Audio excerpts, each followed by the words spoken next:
It's late afternoon, the sun casting long shadows across the park, bathing the trees in golden light.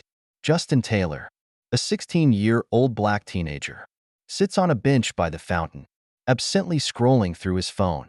The park is quiet, save for the occasional chirp of birds and the laughter of children in the distance. It's a peaceful moment, the kind he's grown to cherish in a world that often feels heavy. But today, that moment is about to be shattered. From the corner of his eye, Justin notices a woman walking briskly in his direction. Her blonde hair is tightly pulled back, her face pinched with concentration. She pauses just a few feet away from him, glances at him for a split second, then looks away. "I don't like the look of him," she mutters under her breath. The words are barely audible, but Justin hears them clearly. His pulse quickens. He's been through this before, the kind of scrutiny that comes with the wrong skin color in the wrong place. She doesn't know him. She doesn't know his story. Yet he can feel the weight of her gaze on him, like an accusation. Without warning, she pulls out her phone and dials 911. "Yes, I need the police. There's a black teenager sitting here in the park, acting suspicious. He's been here for over an hour.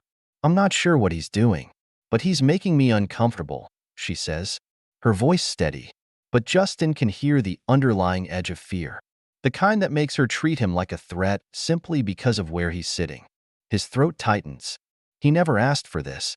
He never wanted this. He just wanted a quiet moment to himself. But now, the world around him shifts. The calm is about to turn into something ugly. The sound of sirens grows louder in the distance. Drawing closer, Justin stands up, his phone still in his hand, the screen a blur of notification alerts. What's going to happen now? The question hits him like a punch to the gut. He knows how this goes, how these situations escalate. A simple call, a simple accusation, and then the world spins out of control. He takes a slow breath, his chest tightening. He's done everything right. He hasn't caused any trouble. Yet somehow, here he is, about to be handcuffed by a stranger who sees him as nothing more than a threat. But there's one thing Justin doesn't know yet. Someone is about to change the game entirely. Justin doesn't fit the mold the world has carved for him. At least that's what he's always been told. He's not the angry, rebellious kid that people assume black teens in his neighborhood are. He's not a problem. He's not a statistic. He's a dreamer. A young man who wants something more than the expectations placed on him. He wants to be seen for who he is, smart, creative, and driven. He wants to write, maybe even make movies one day. He wants to make a difference. But how can he do that when every move he makes is scrutinized? When a moment of peace can turn into a confrontation with the police just because of the color of his skin? Justin sighs, running a hand through his hair as the squad car pulls up to the curb. His chest tightens. He's been here before, but that doesn't make it any easier. The police car comes to a stop right in front of Justin. The officer inside doesn't hesitate. He steps out of the vehicle, his hand resting near his holster. The woman who called them, her face full of judgment and barely disguised suspicion, stands to the side, pointing at Justin. "This is him," she says, her voice sharp, her fingers shaking slightly as she points directly at him. "I don't know what he's doing here, but he's acting suspicious." The officer glances between Justin and the woman, his eyes narrowing. He takes a step forward. "You got ID on you?" The officer's voice is calm, but there's an underlying tension in his tone. Justin swallows hard, trying to stay calm. He knows how to handle himself. But this moment feels different, more dangerous. He pulls his ID from his wallet and hands it over. The officer scans it quickly, then looks back at Justin. There's something cold in his gaze, something that tells Justin this isn't just a misunderstanding. It's a setup. "I'm going to need you to come with me," the officer says, reaching for Justin's arm. Justin doesn't move. His heart races, his hands trembling slightly. He wants to fight back, but he knows the rules. Don't resist. Don't give them a reason to escalate. But his mind is spinning. He's just a kid. He hasn't done anything wrong. Is this really happening? He wonders to himself, his mind struggling to catch up with the reality of the moment. The officer's grip tightens on his arm, and Justin can feel the weight of every gaze in the park. People are watching now, whispering, but no one is stepping in. The woman who made the call stands at a distance, her expression smug, as if she knows the outcome already. But she doesn't see what's about to happen next. Just as the officer starts to pull Justin toward the car, a voice rings out. "Excuse me, is there a problem here?" The officer freezes. The woman looks up, confused. Justin looks up too, his eyes widening as he sees the woman approaching. It's Dana Taylor, his mother. Her walk is measured, purposeful, and exudes a quiet yet undeniable authority.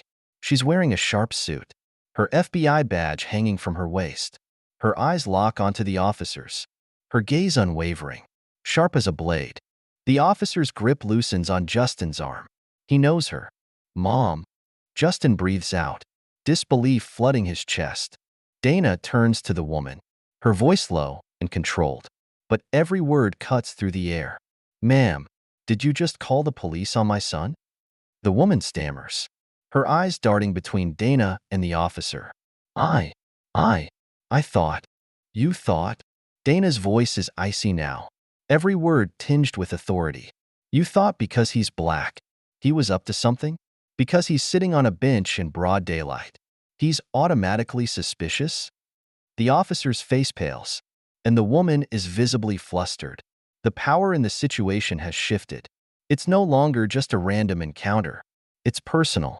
Dana steps closer, her eyes never leaving the woman's face. "Next time you feel the urge to call the cops on someone based on nothing but the color of their skin, remember this moment, because you've just made a mistake you won't forget." The woman's face flushes with embarrassment. She opens her mouth to speak, but nothing comes out. There's nothing she can say to justify what she's done. For a moment, Justin stands frozen, a wave of relief flooding through him. But then reality sets in. What if this hadn't been his mom? What if it had been another kid?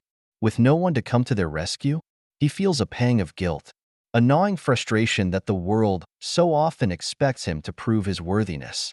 Dana's phone buzzes in her pocket. She pulls it out, eyes scanning the screen for a moment. Her expression hardens.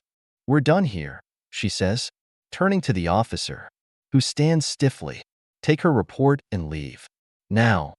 With a last lingering glance at the woman, the officer nods and retreats toward his squad car. The woman, red-faced and defeated, watches in stunned silence. Justin stands there, his heart racing. Dana wraps an arm around her son's shoulders, pulling him close. "You okay?" she asks softly, her voice no longer as sharp as before. It's a question that carries more weight than the world around them. Justin nods, finally exhaling. "Yeah, thanks, Mom." As they walk back to their car, Justin can't help but feel the shift. This wasn't just a moment of protection.